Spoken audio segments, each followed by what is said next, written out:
Welcome to the ID10T podcast number 1136. Hey, I have a production company called Fish Ladder, and we make television shows from time to time. And one of them that we're executive producing is finally just premiered. It is the animated version of the really popular webcomic Poorly Drawn Lines, which is a fantastic comic and has also now become a fantastic animated show. And it has such an incredible cast.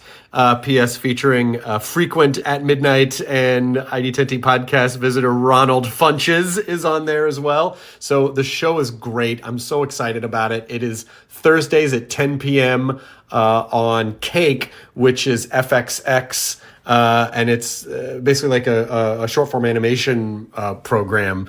And so it's a really cool thing. And I'm so glad that Fish Ladder was able to be a part of it as an executive producer. Just a fantastic show. So there you go. Please watch that. Oh, and if you miss it on Cake, on FXX, then it airs the next day. It gets posted on FX on Hulu.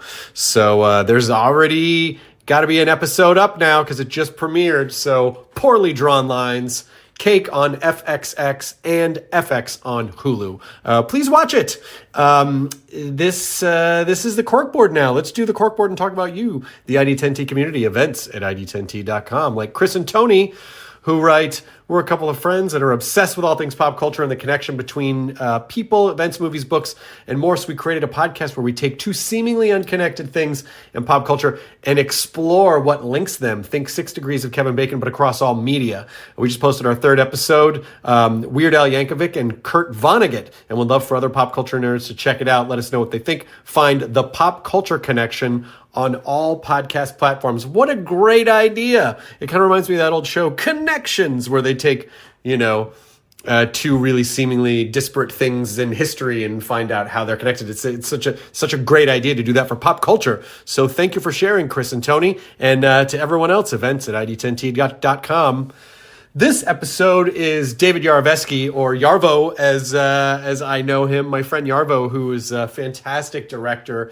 And he's his third film has just come out. It's called Nightbooks, and it's awesome. It's a real, cool, modern gothic fairy tale, but for the family, that is on Netflix right now. Kristen Ritter stars in it. It's just a really, really, really cool movie, and I highly recommend it. Yarvo came on after he did The Hive, and then he came on after he did Brightburn, and now he's come on after Nightbooks, and hopefully will continue to come on.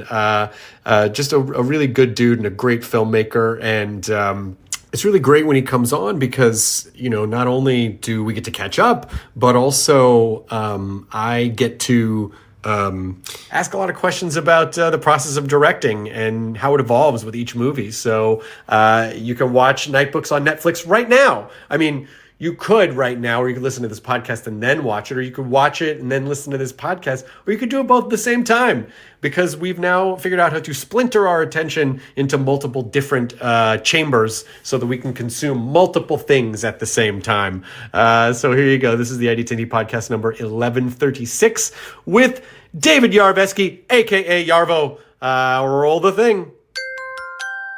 Initiating ID10T protocol.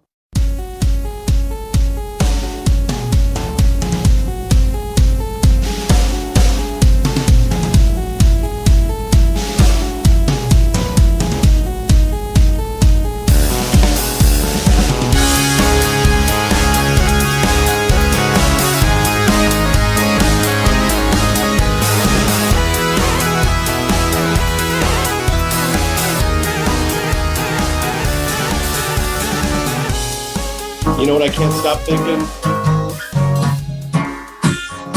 Don't tell me you didn't sing, working on the night books.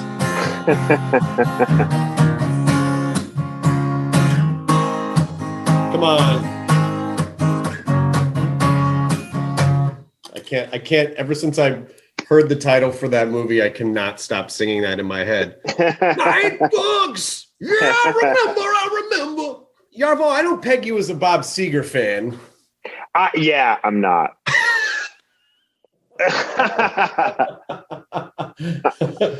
I see you more in the Tool 9-Inch Nails. Oh, I hate how well you know me. Yeah, I got an alert from Spotify that I was like in a top percentile of people who listen to Tool on Spotify. Like I listened to it like an incredibly high amount. I don't know, it was like in like a 1 percentile of Tool fans or something. Have you put any Tool songs in any of the films?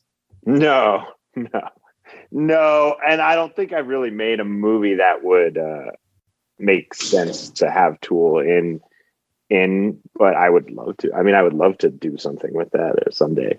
But where are you back in LA now? No, I'm in Aspen. I don't know what this is here. That's some Aspen art. I remember. Art.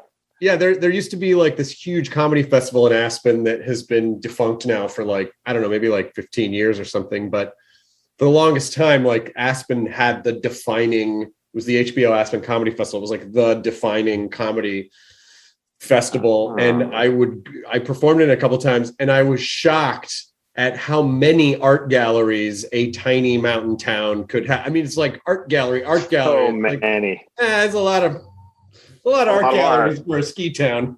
But I'm out here with James. I'm staying with James. He finished Squad and I finished Nightbooks, and I think we both needed a little downtime. Because you just finished this movie, and then James is going off to do yet another tentpole film.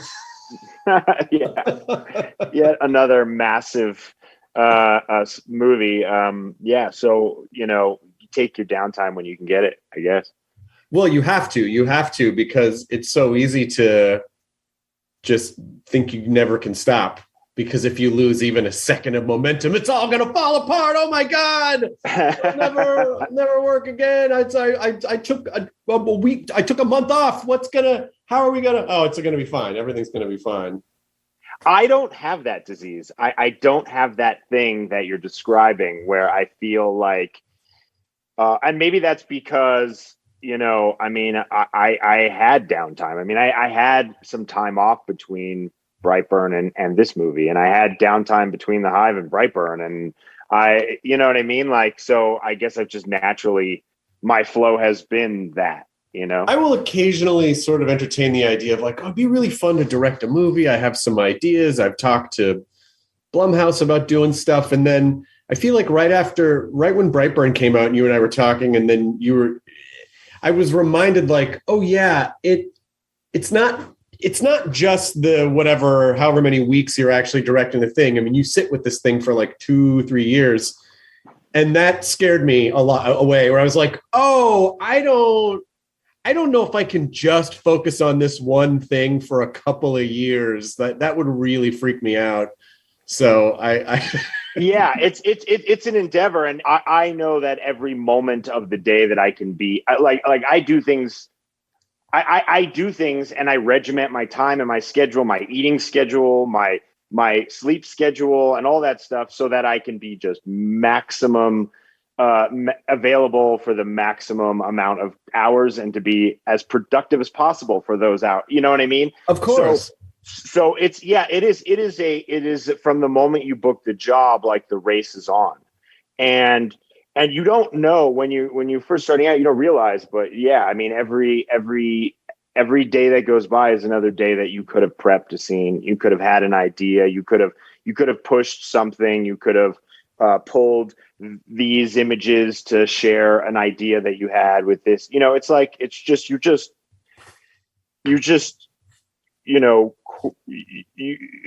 it's an all-encompassing job. In fact, the thing about the job is interesting because you're making decisions all day, and you have no idea how weird that is on your brain until you get home and someone's like, hey, what do you want to have for dinner tonight? Or so, what do you want to do for dinner? And you're like, put food in mouth. No. I can't make another decision. I'm out of the capacity to decide things. It's when you're sitting together, it's like, what should we have for dinner? And you're like, what's in the budget? Well, no, anything. It has nothing to do with. Yeah, exactly. Exactly. Yeah. Yeah. Anyways, but yeah.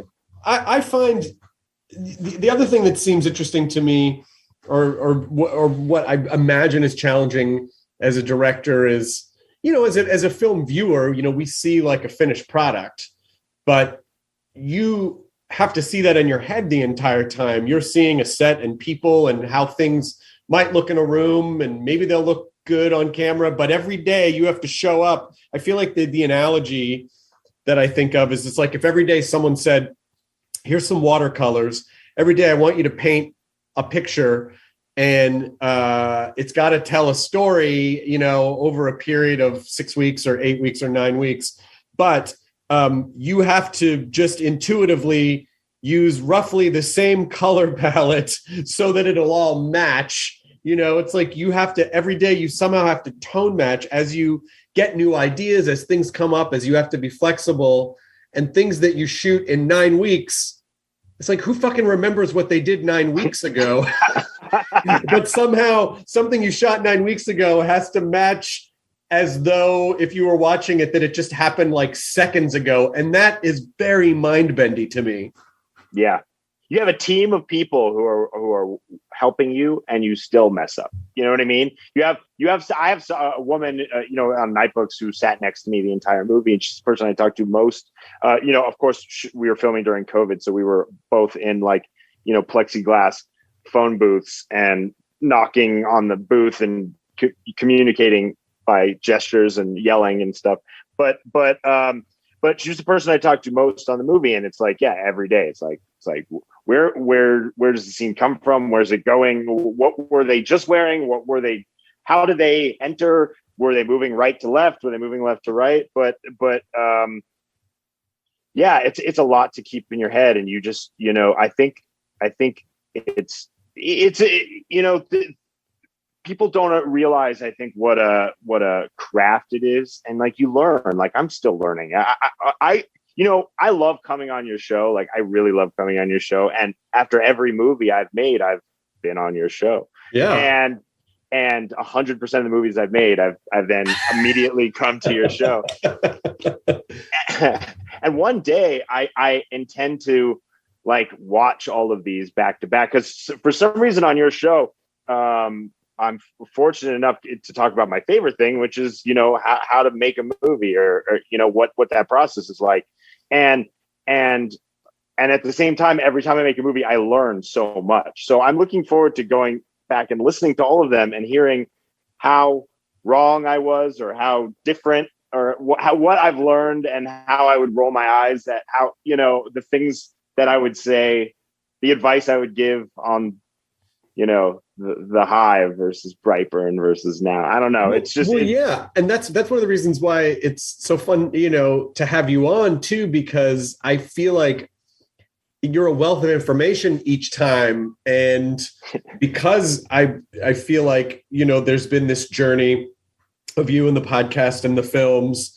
I really am also kind of mining for information for my own curiosity and purposes, because I really do think directing is probably the hardest job, because it's really like 100 jobs.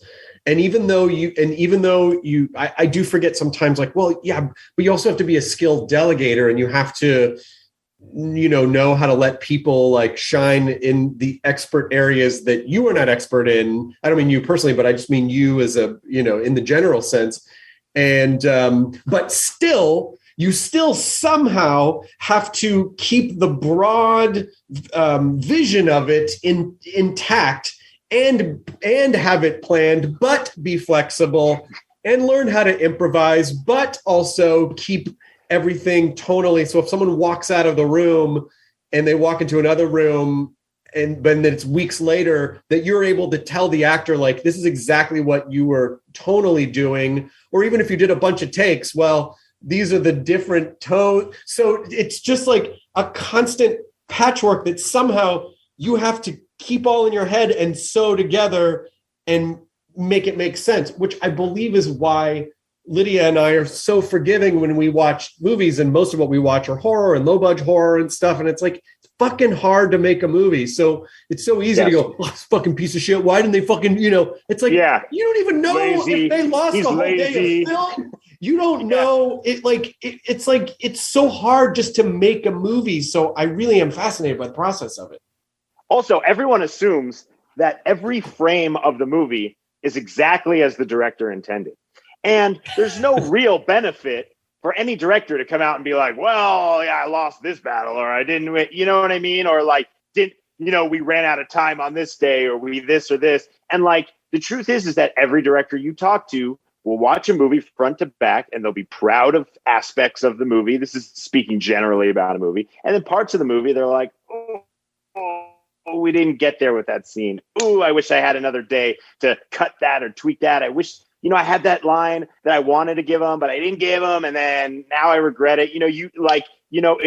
To me, I watch a movie and it always feels like revisiting a battlefield, and it's not like it's not to say that my sets are like arguey or fighty. It's not at all that, but I just mean a battlefield in the sense that like, you go to war with this idea. You want to create this thing, and you have this vision in your head for what the movie is, and then you have what the movie actually is when you're done making it, and they're different things. They just will always be different things, no matter how much money you have, no matter how much control you have, because the journey of making it shapes it, and the collaborators you have shape it.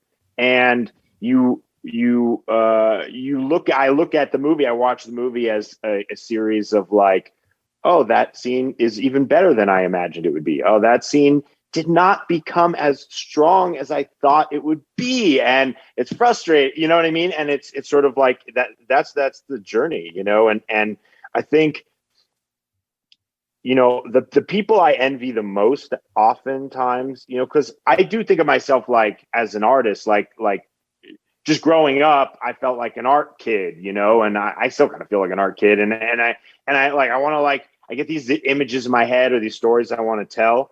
And then I look at like people who can draw, or like, a songwriter who can sit down and write a song by his or herself, like in, they can open a session on their computer and make something. And I'm so jealous because like, I have an idea, like it would be cool if we did like an evil superhero Superman horror movie, right?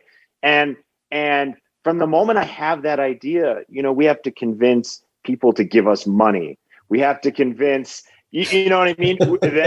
I have to get millions of dollars to make this idea become real. And then I have to convince actors that they should come be in the movie. And then I have to tell and by the time I'm actually seeing the idea realized, it's 2-3 could be 2-3 year journey. I hear filmmakers who've had 10-year journeys, 20-year journeys to accomplish that thought that they had and to see it realized. And you look at that credit list and it's like, those are all people I had to work with to achieve this thing. And then I see an artist sit down and like paint something by themselves in their studio.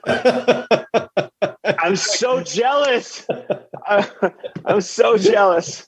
Yeah, I mean, if you're a painter, it really doesn't rely on a committee of people to give you permission and then a bunch of people to all agree on the idea as you're going along. But that's why I think directing is really sort of the perfect metaphor for life, which I believe is be as prepared as you can be, but also be flexible to be in the moment and just kind of go with the flow. I was listening to, as I am wont to do, the 80s station on Sirius XM, and they were introing the Survivor song, Eye of the Tiger, which was a Rocky III song, Mm-hmm. And they were saying that Sylvester Stallone actually wanted Another One Bites the Dust by Queen, but Queen wouldn't give them permission for it.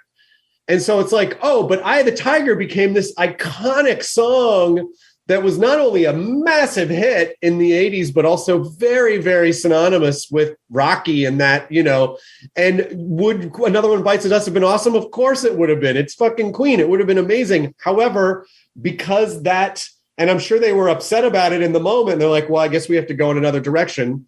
I never made the connection with like, oh, the Survivor song is kind of Queen-esque. I think his name is Jimmy Jameson or something, the lead singer. It's very high register. It's that kind of bam, the guitar. So, but that kind of whatever happy accidents, that other direction they had to go in because they were open to it, ended up becoming like a defining quality of their thing. And they wouldn't have known that otherwise. Yeah. And that when they couldn't get Queen, that Stallone went to bed really sad one night. Yeah, of course he did. Because that was probably in his head the whole time. Like, this is going to be awesome. We're going to have the Queen song. It's like, you're not going to have the Queen song. Oh man, I put so much emotional energy. I built so much around that. But then they problem solve and they come up with a better solution. They released it and people were like, this song is genius. And he's like, yeah, that's what I wanted.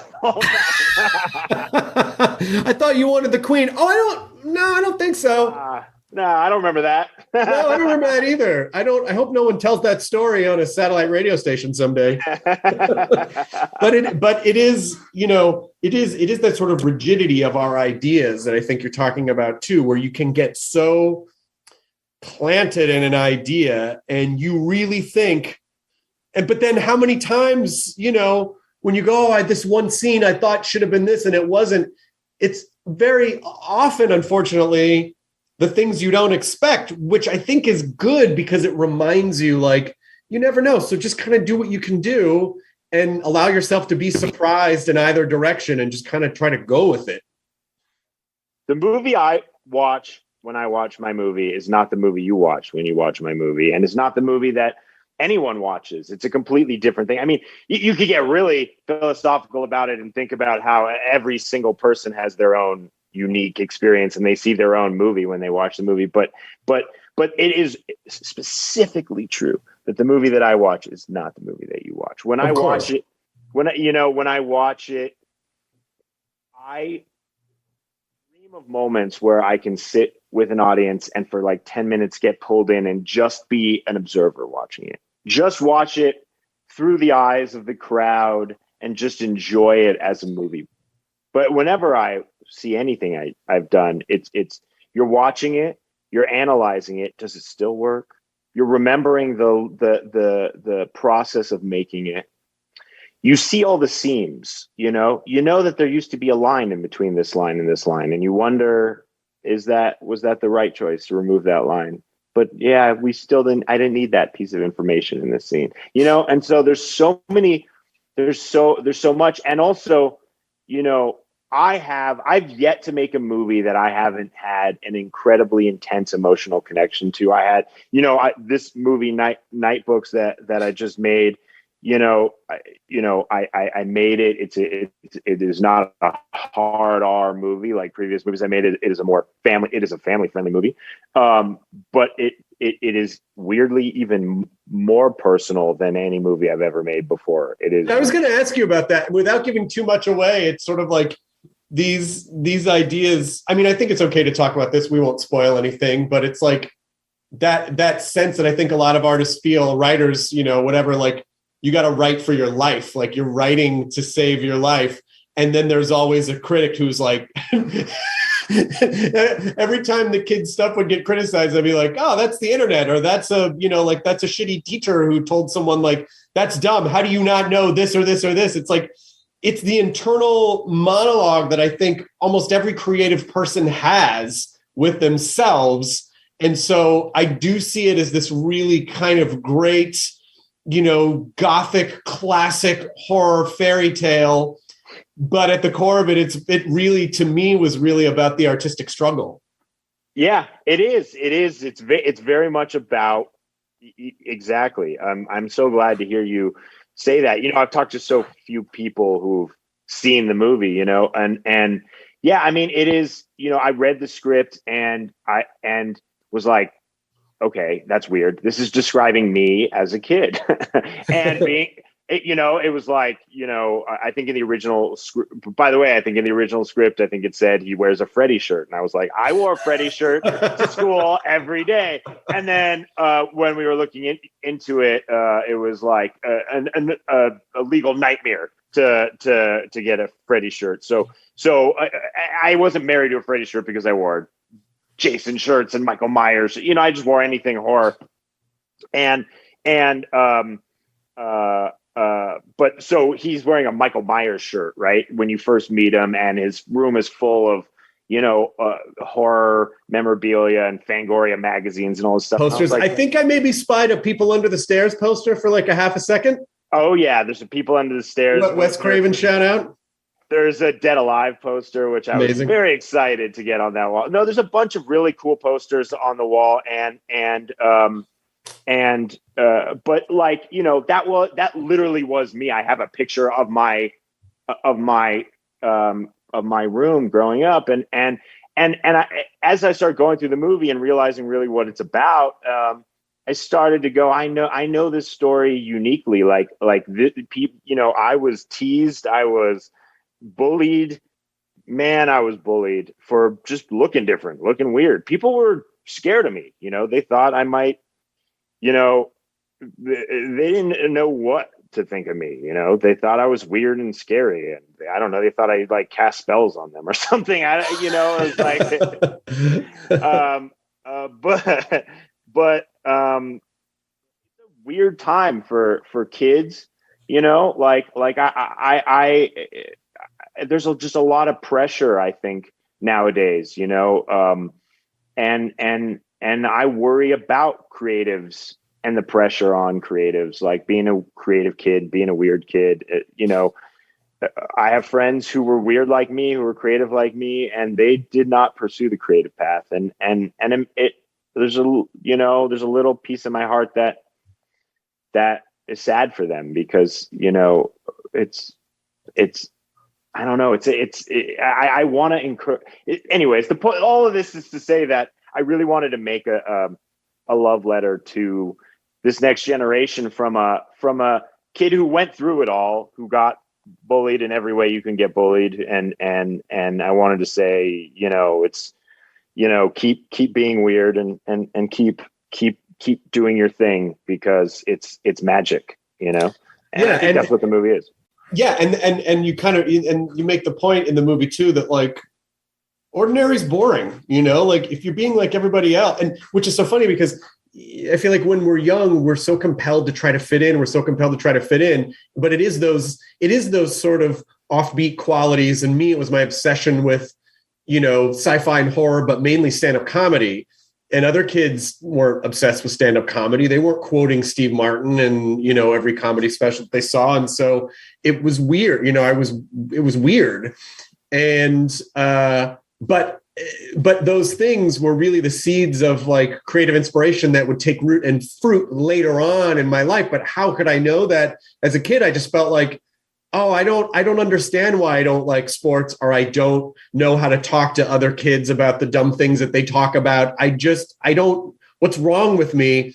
And I'm just glad that I kind of like hung in there, for whatever reason, and was able to pursue the things that I love, because how many people don't? But I do think that, the internet is a blessing and a curse. And a blessing in the sense that all the weirdos can, like all the creative people can find each other and connect and be a support group for each other. But also it has certainly widened the bullying arena of people, like just telling you that your stuff is dumb, or, so if you can somehow separate. I mean, I don't envy having to grow up at this time. I mean, it's hard enough when you just feel like, your little heart is on the line just for the immediate community you live in, let alone like now the whole fucking world. Yeah, man. Like you're exactly right. Like the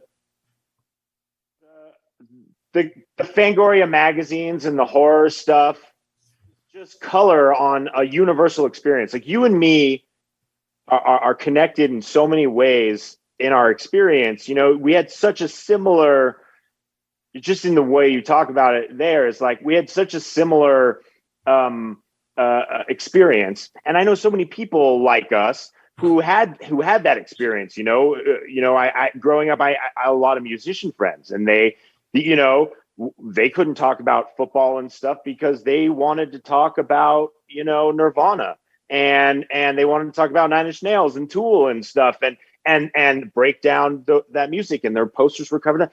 But it's all the same journey. It's like, why are we compelled to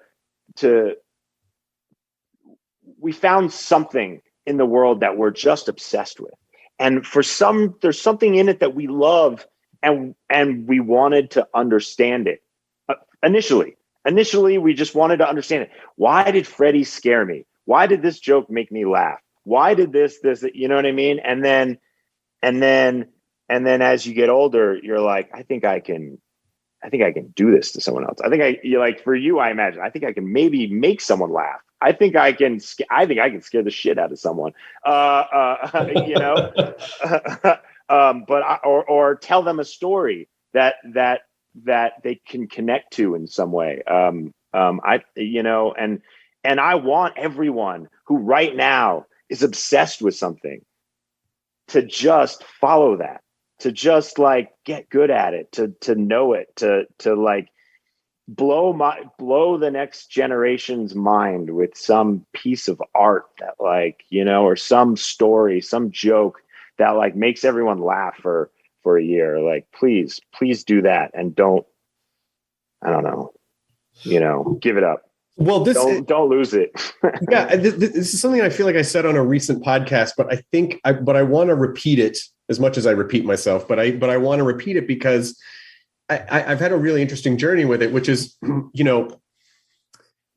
I've been writing lately, just literally for me, like to not, like writing stuff, writing, stand up, writing just songs, and because I'm learning these instruments, and I kind of had this thought of like, I'm just going to do this for myself, because I feel like so much of what we do is for the relies on the approval of other people, and not just the creative endeavors and the commercially creative endeavors, so that we can make our hobbies like our careers, but also just like our like online lives, like everything is submitted for approval. And so it becomes very easy to fall into the space where we can get so torn down by what other people that we don't even know, or maybe don't even like, if someone was shitty to you and you really broke it down, you're like, oh, I don't even really like this person. Why do I care about what they think about it?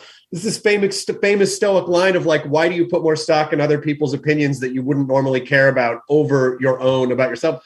And so I've been like, I'm really enjoying this thing where I'm just making stuff for myself, and I may never perform it or release it or whatever. And what's been really gratifying about that is that it just sort of takes the external approval thing out of it. And maybe someday I will perform it, and that will be fine. But for now, I'm not really thinking about that. And it has freed me up in so many ways that it's been a joyous experience. So I share that again, just kind of reminding people like, yeah, if you want to if your goal is money, or your goal is like, maybe you do have to start trying to submit everything for approval, but just creatively, to be creatively fulfilled, maybe just try doing it just for yourself. And you don't have to tell anyone about it yet. Just see how it makes you feel. Then later on, you can decide if you want to release it after you've already kind of cemented your own security with it, if that makes any sense. Yeah. I mean, it makes 100% sense to me. I mean, I'm really fortunate. I haven't done anything that I've never made a choice based on money. Like every movie that I've made, I really wanted to make. And I know that there's filmmakers out there who make a movie, they have to, where they feel like this would be a great career move, or they do these things. And I am not criticizing them at all, but I'm just feel fortunate. And man, it comes from a place, but I have done commercials in the past that are, you take commercial, that's a job, you do the job. I've done music videos in the past. At times I have huge passion for the job, but sometimes it was a job. And man, what a difference it feels like to it just reminds you why I'm doing this in the first place. Like if I wanted to make money, like there were better ways. There were so many better ways. The amount of time and effort and heart and tears and just, man, that I put into this career, I could have made money doing other things. Like I could spend half the time and probably made way more money than I make. But that's not what I wanted to do with my life.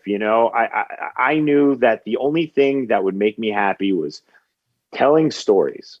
And there's another piece of it, which is that I have a technical fascination. Like I really like pushing the boundaries of like the technical aspects of filmmaking and how we can use new tech to explore different ideas or do things in a different way, which gives you, an upper hand on storytelling. I love the marriage of technology and filmmaking. It's just, man, I bleed that. If I can't imagine a day in my life not doing that stuff. Well, and you also do a really great blend of practical effects and you sort of cake decorate it with CG. I mean, obviously I'm sure that some of the cat had to be CG because you just can't get a cat to facially react the way that you need, one of those cats to facially react. But in general, like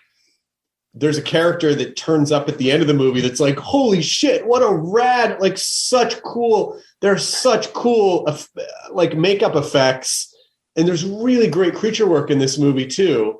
And a dark version of a popular archetype of a creature without giving it away. That's like, holy shit. I never thought, like, there's just some really great reimaginings of things in here that I think people are really gonna respond to, but it's obvious that you love the creature work so much, even down to like the eyes in certain parts and the cool, like there's really cool stuff with eyes and characters. That's like, I just imagine you like really geeking out on like how fucking weird and cool can we make these eyes? Like almost like Willy Wonka style. Like how can we do this?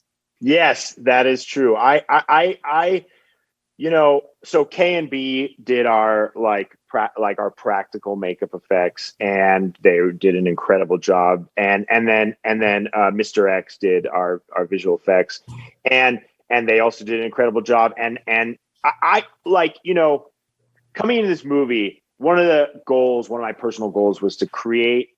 I wanted to like create the experience I had, like watching like Amblin movies that would be scary and mysterious but emotional and it would be a whole it'd be a whole journey. It wasn't just like okay, I went in and I laughed and then I got out. It was like it took me on a whole journey and one of the when I really analyzed like what made those movies, there's technical things, there's the style of cinematography, there's the way they were shot, there's certain technical things that gave it that look. But one of the things that I really got obsessed with was like doing everything we can to make it feel real and to really imagine. Like, this is an incredibly fantastical concept. There's wild things, and it gets wilder the deeper into the movie you go. But doing everything you can to give it a sense of reality. What if there was a magical apartment? What if there was a witch? What if there was, this apartment that if you opened a door, it could go into a giant library? And doing everything you can to make it feel real. And I think, at times, filmmaking at its, I don't know, the stuff that doesn't really work for me is the stuff that looks pretty. It looks great in a style frame. It looks great in the trailer, but it just feels like a cartoon. Feels like I'm watching stuff just happen that looks cool, but it just doesn't feel real. And this is a long way of saying, going back to what you were saying, that I also found that the most realistic looking things are when we use practical effects and then augment them with CG. And the deeper into the CG well you go, you realize, every time someone complains about CG or like, oh, crappy CG, or they just threw money at it and made CG happen, it's because if you look at that shot under a microscope, there's just 100 things that are happening that aren't real.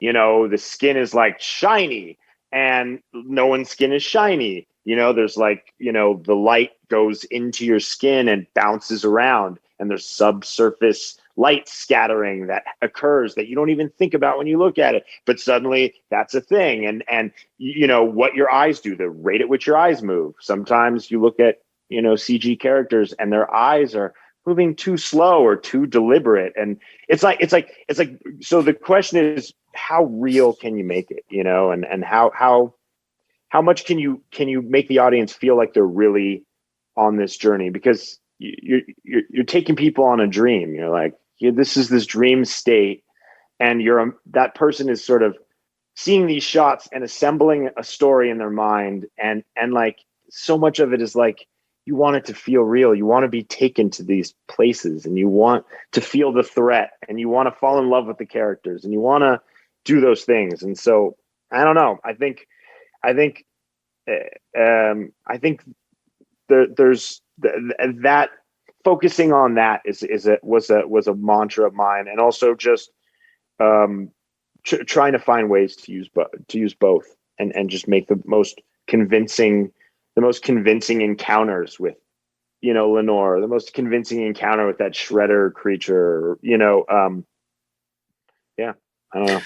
Oh, yeah, well, it kind of reminds me a bit of how Chris Columbus was on the podcast, like, I don't know, 9 months ago or something, and he was talking about talking about how his original idea for Gremlins was just a straight up horror movie, and very coincidentally, like, it was on someone's desk, and Spielberg picked it up and took it home to read it and fell in love with it, but then said to him, like, it's a really cool idea. I mean, I'm paraphrasing. It's a really cool idea, but there's no heart in it. Like, you need to have like an emotional center. It needs to have a heart. And so they added this whole element, which he's like, it was a genius. He was absolutely right, and so that's where you get this, this gizmo, and I sort of think about it as like, okay, well, if you're making a movie, like, where's your gizmo, like, what's the heart of it? And so for this, it's this very real emotion of like this fear that we fear as creative people, or this idea of being bullied or like the creative things that we're into, other people don't get them. So like, it's fucking stupid. You're dumb. This is dumb. You're dumb, and just because, I guess evolutionarily we're sort of programmed to need approval so that we'll, I guess, be a society and function. I don't know, but it is overactive in the sense that like, we can't be immobilized by that fear. So there really is like a real emotional center to this. And it just happens to be decorated with this Gothic fairy tale skin, and everyone in the movie is great. The kids are great. And Kristen Ritter is awesome in it. She really is she just plays this really great witch who's all over the place and unbelievably mean, right? She's unbelievably mean to them at times. Unbelievably mean. Makes me laugh. But again, you find out why. And it's sort of like why, going back to the original X-Men movie was at a time where like that was very revolutionary, I think, in terms of like superhero films, because we were very used to looking at heroes and villains, and we didn't really ever understand the villain. And all of a sudden we see Eric Lyncher and Magneto, and we see this villain who's like, oh, well, in the first 5 minutes of the movie, you completely sympathize with this horrible thing he's been through and why he never wants any group to ever go through what he and his family went through again. And so all of a sudden it adds this dimension. So he's just not this big bad villain who's just doing evil things. It's like, yes, he's expressing things in a very bad way, but you see like the beginnings of how could that have happened. And so you reveal some things, like it's so hard to, without giving anything away. Anyway, it's not just, evil villain, yes, she is very mean. Yes. But when you start peeling back some of the layers, some of it's like, oh, here's how she became that way. Yes. Yeah. Yeah. I think, it's funny, right? Like, I think people don't really think about movies like this, but but we instinctively do. Like, we've all seen a movie and been like, it was fine. That movie was fine. Like, why? Like, why should I care? Why did, And like, it's the equivalent of like when you're at a party and a friend is telling you a story and you're like, what was the point of that story? Like, you get to the end of the story and you're like, what? We were talking about, like, I don't know, ashtrays. What the hell did that have to do with ashtrays, dude? And it's like, I feel like I do that all the time, by the way. I'm the person that goes on the weird tangent and everyone's like, why are we talking about, balloons now? We were talking about ashtrays. I don't know. I just started talking. It just thought this thing. But I've come to think of filmmaking as like not all too different from me sitting at a party across from you and telling you, oh, what happened the other day? This, and starting to tell the story.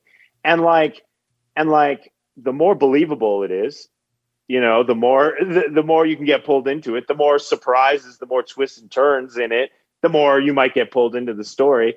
And at the end of the story, that it better have some point, because I'm sitting here listening to you for who knows how long, 20 minutes, 15 minutes, it could have been 2 hours, who knows? And you get to the end, you better be like, oh, I see why you were telling me the story. It all makes sense now.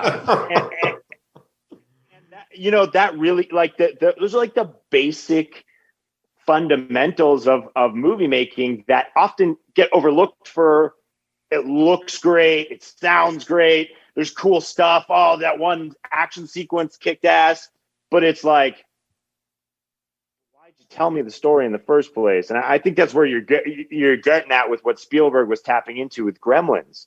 Like, this is really cool, this has the mechanics of everything, but why should I care? Why will it be more than just, I jumped a couple times?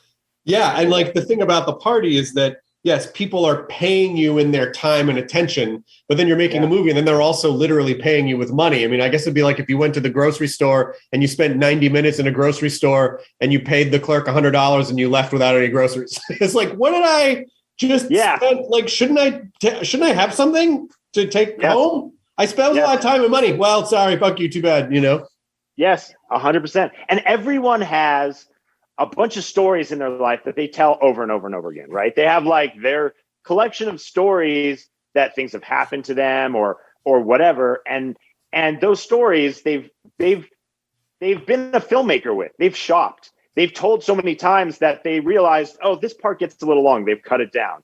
They realize that if they start here, it's more surprising when you get to the end, which is like, man, it's like screenwriting 101. Like, if you introduce it here and then it gets to here, oh my God, there's like great change that's occurred. And just like those are all the muscles, and those are all the things that I don't know. I don't know. There's no point to work. I'm just going to crash this story into a wall. Where's my groceries? Where are my fucking groceries? Like. Yeah, exactly.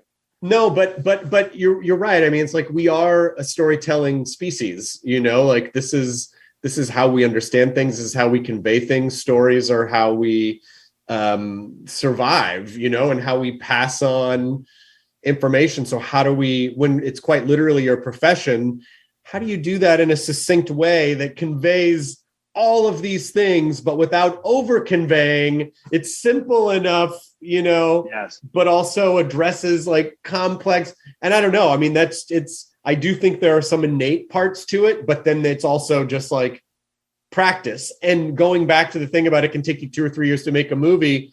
I could go do stand-up 7 nights a week, 2 or 3 shows. And all of a sudden I'm getting a ton of practice. You really get to kind of work on one thing at a time and then look back and go, okay, so now what did I learn after that last 2 or 3 years? Yeah. That's 100% right. Like you are someone, your craft is, and you are someone who I envy, who can just, like you can walk into like you guys, especially, man, because you guys can riff. You guys can just be handed a mic, go on stage and do your art, and you can I'll do a 15-minute set, and then you do a 15-minute set. Are you kidding? Like, oh, what I wouldn't give to just, but right. Like, in some ways I look at going to parties and sitting around and like smoking a cigar and having a chat and telling stories about your life with someone as the kind of equivalent of getting to do my art without really having 200 people that I also have to and manifesting it in 3-dimensional space as opposed to just like saying words. Yes. Right. Because I could just be like, okay, so something you need to know about this is blah, blah, blah. And then I can start the story. Right. But in a movie, I'm like, oh, I have to find a way to get the audience's information. It isn't so stupid and obvious. And it isn't just been done, but it's just, it's such an interesting experience to make movies. And the audience is just getting smarter and better. And they demand more of us, and they're, I mean, you think about it, right? And I bet you feel about this way with comedy, right? Like people just keep coming in and raising the bar, and it's like, damn, did you see how funny this was? Did you see how funny this was? Now that's the new bar. Did you see how good this movie was? It is, but to me, that's creatively inspiring because it makes me go, okay, so the bar is up here. So what can I do? Can I improve on that? Can I build on that? Can I find a way into that, around that? It's like we all really do sort of work off each other, but you're right, because just the amount of time that this form of entertainment, going on 100 years now of filmmaking, like this kind of filmmaking and sort of like modern stand-up in the last several decades, there's been a lot of it. And so how does it get reinvented? And, there was a time 100 years ago where people could just have their fucking minds blown, just like watching a film of a train go into a tunnel and be like, Jesus Christ, maybe they've never even seen a train in person. Yeah. And now we're, like we've seen so much, we can be very spoiled as consumers because, like you can watch a movie that has the most, I mean, like effects that if you saw like 20 years ago, you'd be like, what the fuck? And now we're just like, that's garbage. That's dumb. It's all so disposable. Look how CG that is. Yeah, it's so disposable. Yeah. Exactly. Yeah. It's like, wait a minute. Any movie is a fucking achievement, like any movie, no matter how bad it is, any movie is an achievement. It's an achievement. It really is. And it's like, it's funny because there's all these like common things that people say or think that are so like, it's so sad to me for the artists. I feel so defensive of like artists just in general. And like, one of the things, the sin that everyone commits is they're like, oh, like they threw a bunch of money, like did CG and that was their answer to it. And what that actually looks like is they went and they hired some of the most talented 3D artists in the world to work tirelessly for a year to like try their best to like create these they fixated, they had this artist sitting analyzing this image for, and that, went from an animator to modelers, that people were building digital assets to doing fine tweaking, to being colored, to having an incredible composer score it. And man, it might not have worked. It might not have been great. But anytime people are just like, oh, they threw money at it and just like CG. And I'm like, that's not at all. Well, not at all. What you're describing is a very is a psychological phenomenon known as the Dunning-Kruger effect, which basically says that people don't know what they don't know, and so they make a lot of easy connections, right? So like, it's the difference between, and that's not to say people can't have their opinions about stuff, but it just means like if you're on a plane, if you're on a flight, and and the flight's bumpy or the landing's bad or whatever, you can say, I did not enjoy this flight. I did not enjoy that landing. What you cannot say is this pilot sucks, because you don't know anything about flying to know what challenges they faced, but it's very easy for us who don't know anything about flying to go, this guy sucked. That landing was terrible. Well, but you don't know. You don't know that he sucks. You just maybe fucking surface to air missiles were being fired at your plane the whole time. You know that you didn't like the experience, which you're entitled to, but you can't say like, oh, all they did. We take it so personally now. And it's almost like when we see a movie we don't like, it's so easy to think the director is just laughing, going, I made this shitty CG just to piss you off, you fucking assholes. It's like, no, they may have done their best. They may have run out of time. Like maybe someone might have died and they lost. Like you don't know what horrible things they went through. And maybe they were like, yeah, fuck you, I don't care. Maybe they did throw it away. But we do often, I feel like people do often paint like the worst shades of intention. It's like, no, they didn't set out to ruin your day. They tried, and it just didn't. It's very hard to manifest these things, but they weren't intentionally trying to bum you out. And believe me, unless they're a sociopath, they probably hate themselves right now because they know that it didn't turn out the way they wanted, and they're beating themselves. If you want to be gratified, just know that they're beating themselves up worse than you could. Way worse than you could. Yes, they are. Yeah, it's like, yeah. There's that perception, right, where it's like, oh yeah, the director probably just like phoned it in and didn't care. It's like. Cut to the director on the floor of his hotel room, just sobbing, like talking to his significant other. I'm trying, and everything is conspiring against me. I'm no good at. I don't know what to do. Just having a total mental breakdown. You're like, piece of shit, just phoned it in. Oh my god, this guy almost had to be hospitalized. Yeah. That is, but there's a piece of it like. The way I come to peace with it is I realize that one of the things about movies is like it's almost like eating a steak. I don't want to know how they cut the steak. I don't want to see all the gory, messy details behind in the butcher shop. I don't want to meet the cow. I don't want to know all those things, because then I'm like, oh my god, I don't want to eat the steak.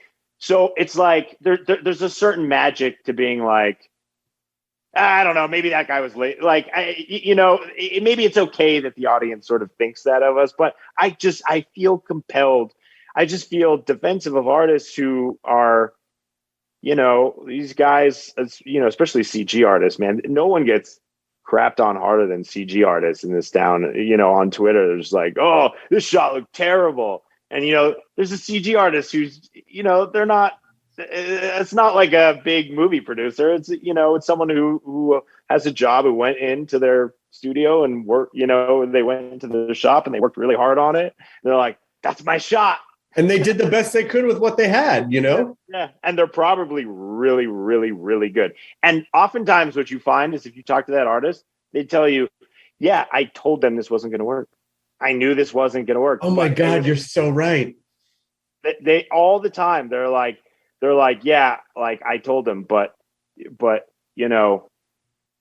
it's what it needed to be, or that message didn't get to the higher up, or what, like it's like the lines of communication can be wicked on a movie where there's a bunch of people running around. It's like, well, how come this actor didn't get their call sheet? Well, this person didn't tell this person this, but it's like so many things can go wrong. But you're right about the artist.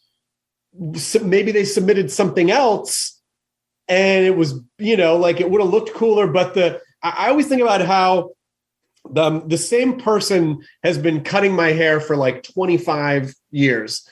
And he's amazing, and I love him, and he does makeup for all the shows that I work on and hair, and he's the best. He actually is the one that introduced me and Lydia. He set us up on our really?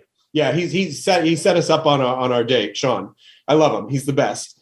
He's like family to me. And I find that the only times that I ever go, some of my hair is when I go, hey, you know what? Would you just, he'll finish and I'll go, what if you just cut this one? It's when I try to micromanage because I don't know what I'm fucking talking about.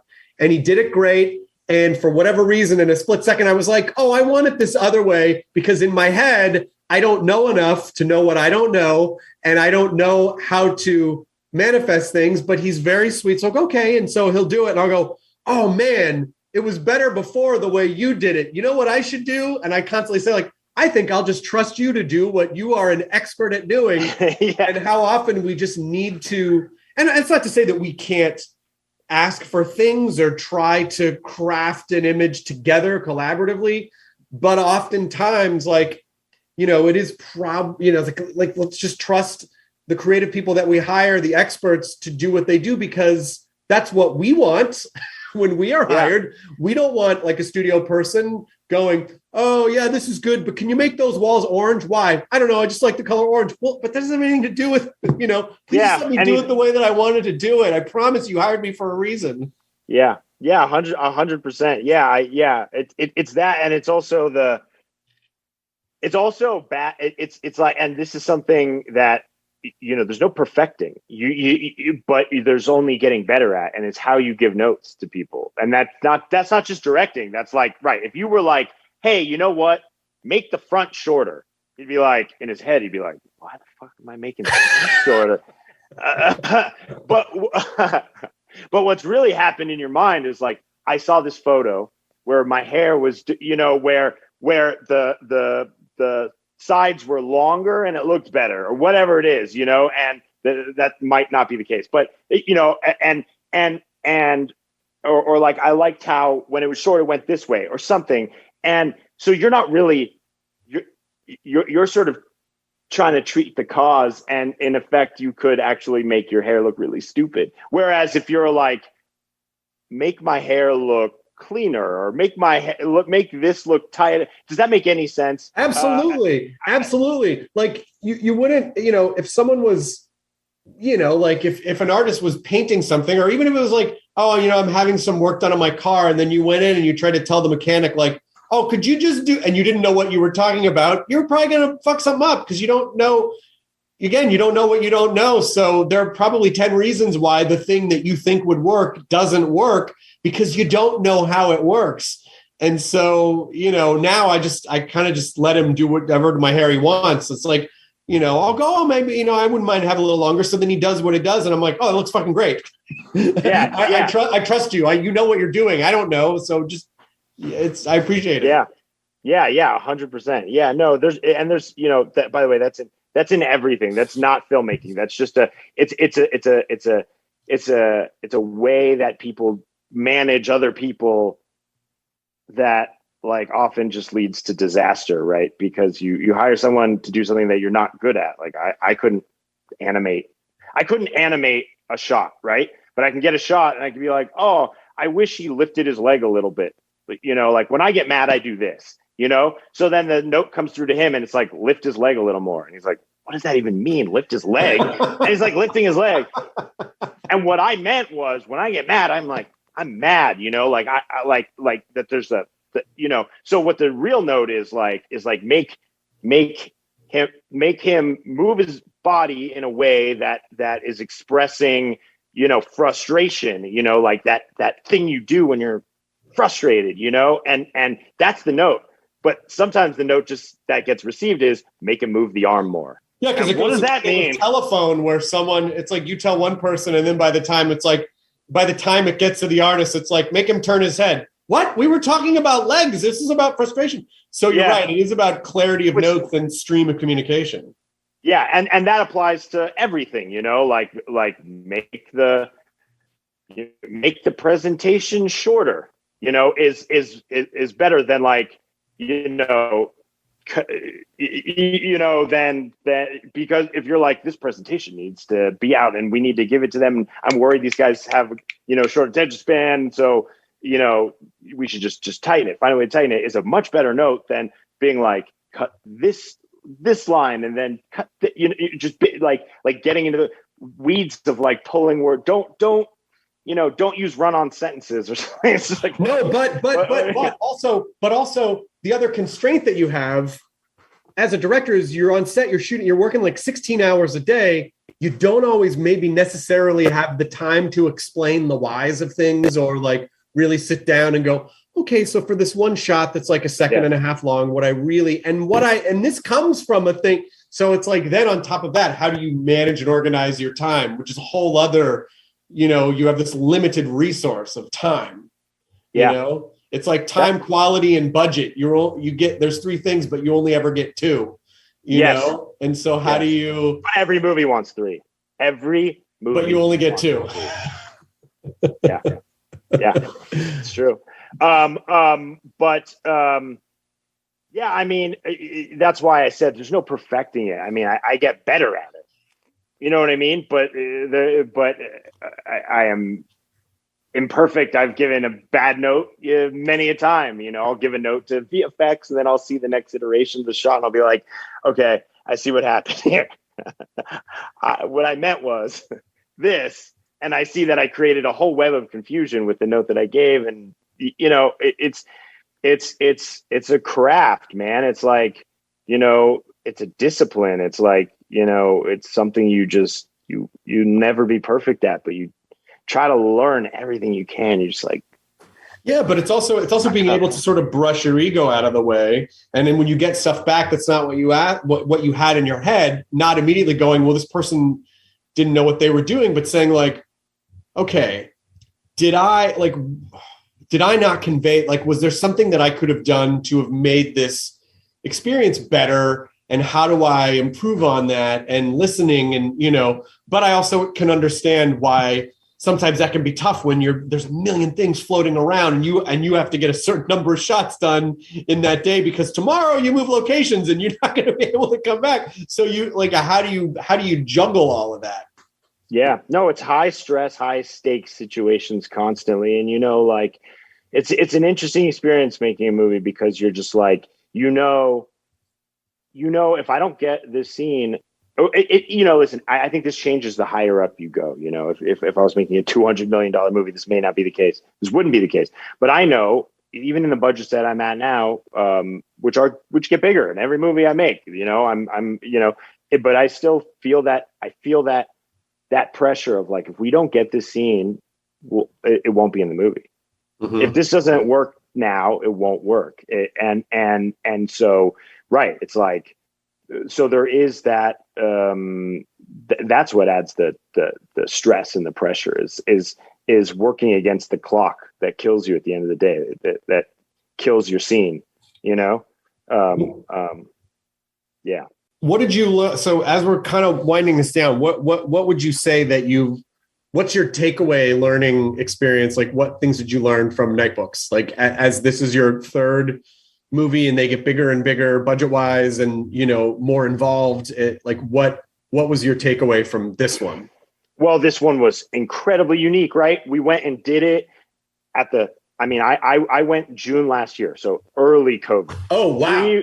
Yeah. And when I went to Canada, I'm not sure if I was the first, but I think I may have been the first director to go to Canada with Netflix to go make a movie. Maybe the first. I was very early. When I showed up, immigration was like, do you know that there's a global pandemic happening? I'm aware. Why are you here? It took me hours to get into the country, because they were like, what are you doing here? We really had to figure out what it meant. We couldn't have 4 people in a room. So what it did, I think, in a way, is reduced everything to its like purest, most simple form. What do I need? What conversations do I need to have before we start shooting? What prep do I need to do? And, I had a mantra with the crew. We'd get on Zoom and I was like, dude, guys, I want everyone to go home to their family safe. I don't want coronavirus to ever be on our set. I want to protect everyone. And I was like, guys, we need to treat this movie like making movies are hard, and we need to treat this like we're shooting a movie on the moon. We are in, an environment that poses great danger to us, that could potentially, it is going to require coordination so that we don't stack up, so that we're not in the same space and could get each other sick. I mean, the extensive amount of effort that went into keeping people safe was tremendous. And so I would say that the there were a lot of like creative lessons, and those are like sort of longer to explain. But I think my takeaway on this movie, the simplest one to get into, I guess, at the end here is to just say is really what we were talking about, is how is giving the most information I possibly can to the person who is going to be most responsible for that thing being there. Like if we're talking about sets, I need to be heard by by the person who is overseeing the sets, and I need to communicate in the clearest way. Like, this is why I'm not happy yet with this set. This is what I want to achieve, and then this is what I think would get us there. But do you have idea? And like reshaping the way that you communicate to get better results from people was really and doing it in a time when it was over Zoom, even though we were 2 offices away. So it has to be over Zoom. It was interesting. Or, doing it from a phone booth, a plexiglass box that I had to work out of. Oh my God, that's right. Like as if directing a film wasn't a steeplechase enough. And it's like, oh, now we're going to add this like global catastrophe on top of it.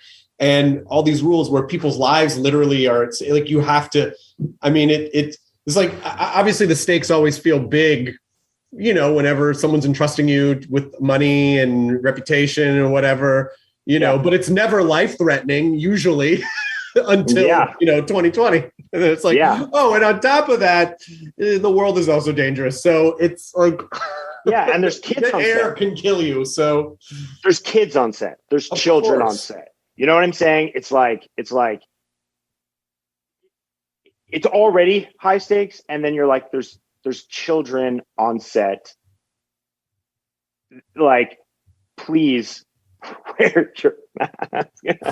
Please, keep this as safe as possible for these kids.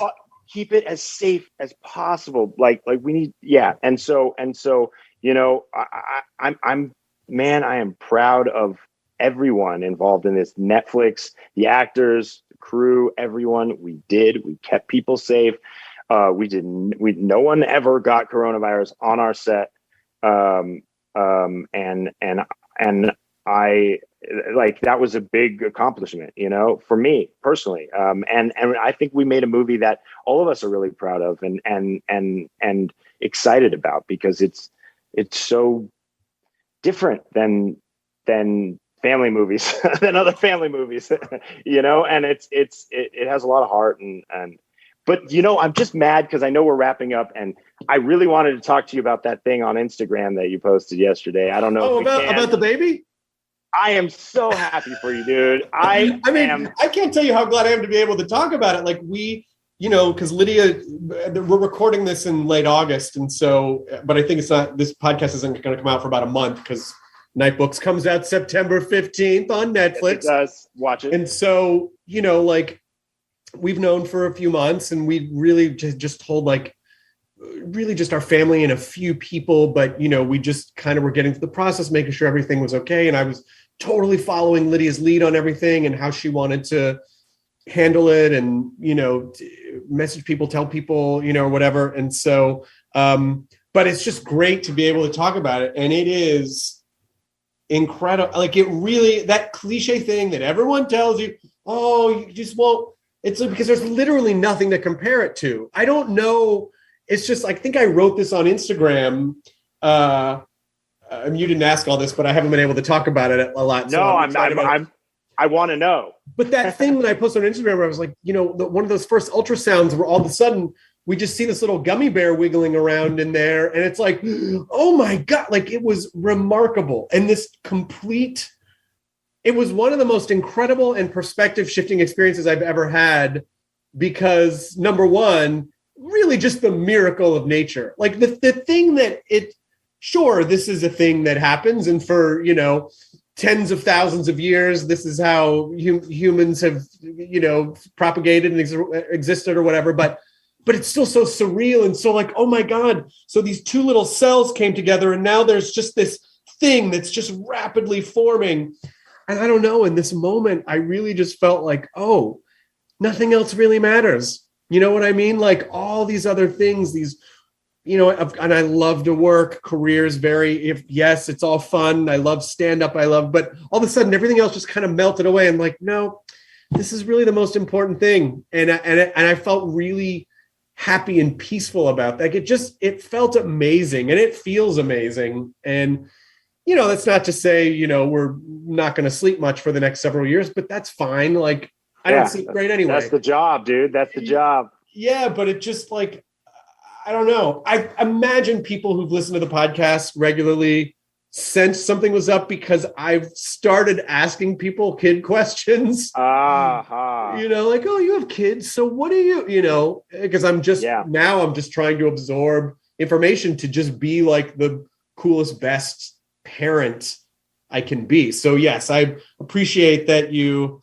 I've never listen. I don't have a kid, so I don't have that experience. But I have a comparable experience, which is that my entire life, you hear, oh, your wedding day will be like the greatest day of your life, and I'm like, how's that possible? How is that possible? It doesn't make any sense. I mean, maybe it will, but I don't know. I've had some great days. I don't know. Like, it'll be a great day, and then you like are standing there in the moment, and you're like, oh, and it hits you, and you're like, is the greatest day of my life. And it's just like the most overwhelming feeling, because you're like, I'm surrounded by everyone I love.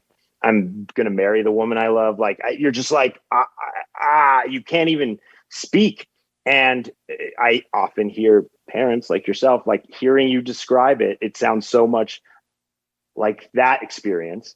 And it moves me, like watching you talk about it. So it's like, it's incredible. Like it's like a life-changing moment for you. And congrats. I'm so happy. I appreciate that. And you do, it's like, like we look at people that we know, like David Dasmalchin, and it's like, he'll post about his kids and he just gushes about them, and you understand why, but then you realize you're going to have a kid and you're like, oh, I really understand why. They're the most important thing in the world. And they're like, you want them to be happy and safe and feel supported and loved, and you love them. It's like, you really understand this whole other level. And I don't know, like, I know I'm just the beginning of it. And, but it's remarkable. It really is just, it's fucking remarkable. Like, in the way that we say it's remarkable that a movie gets made, it's remarkable that a person gets made. Like, it's just the processes that occur, where Lydia will go, she's like, I just feel a little tired. It's like, yes, because you're literally forming a person. Your body is forming a person, like the cellular energy that is involved with what is happening inside you right now is mind blowing. Like the science of it is insane. It's just incredible. Yeah. And it's like the two of you melted into this like mutant thing that's going to, grow up and have, amazing thoughts and just have like this, a life. This person is going to have a whole life, I know, and it's like, man, it's awesome. It's awesome. It's really cool. And it also makes me think that, that maybe that the Martians from Mars Attacks were designed maybe after Tim Burton saw an ultrasound of because there are these times when you're looking at the ultrasound and the fetus will like turn its head and you see like brain, eyeballs, like the nose cavity and just like this map, like, and you're like, oh my God. And it's hard not to go because it just looks like this little alien, and you see the spine and the bones and it really is just insane. Like, watching a person form is very normal and very surreal at the same time, but we're over the moon about it. Oh man. Congrats. That's I am over the moon for you. The thing, COVID robs us of all these little moments, and like, if I wish you could have been here in Aspen when we saw your post. Oh, you know that's so nice. Because it robs you of that moment when everyone's like, oh, like, and it's unfair to you. It's unfair to you guys. You deserve to have that moment, but just know it definitely happened here. All of us were like, ah. Well, I really appreciate that. Like, yeah, I mean, people have kids every day. They've been having kids for thousands of years, but it never ceases to be magical when it's happening to you. And so I don't know, now it's like, we're starting to get to the point where I'm like, okay, now I got to start doing research and I got to make sure, we do all the right. And Lydia's like so on top of stuff. It's amazing. It is amazing. Even the fact that, like she says the term like, we're pregnant. And I'm like, that's very nice of you to give me a co-producer credit. I don't, it's nice that you say it's like the royalist of wees, but you are incubating this life. Thank you for saying, but I really, I'm an assistant. I'm your assistant. I'm your PA. How can I help? I'm your PA. I'm your PA. I can run to the store for you. I can heat up water. Like I could do whatever you need. I really feel like, I feel like the fair thing would be is if like you carried it for a month and then I carried it for a month and then you carried it, it's like, but she's been absolutely amazing. Absolutely amazing. I believe it. That's great. That's great. Well, it's nice to see your face. And by the way, really we nice love the movie. Lydia and I, we were so excited to get to watch it the other night. And man, I'm glad. I had a suspicion you guys would enjoy it. It felt like, I don't know. It just felt like something, knowing you guys that you guys would find a connection to. And man, I'm happy to hear that. I really am. I mean, I knew like when I heard that, what the movie was called and that it was your movie and everything. It's like, oh yeah. I already know it's going to be something fun and weird and gothic and colorful and, and it was just all of those things and so much more. So I really hope people watch it. And it's like, it's a movie. It obviously is. It skews more like a traditional fairy tale, like the darkness of like traditional fairy tales. But I do believe that it is still a movie you can watch, with kids, maybe not like 4-year-olds, but like, like kids, like you can watch the movie with your family. Yes, that's it. We've made it. I made this for families to watch together, to be scared together, but not to push it too far, but to literally push it as far as I possibly can, but just not over that line so that you can't watch it with your family. And that was the goal. And yeah.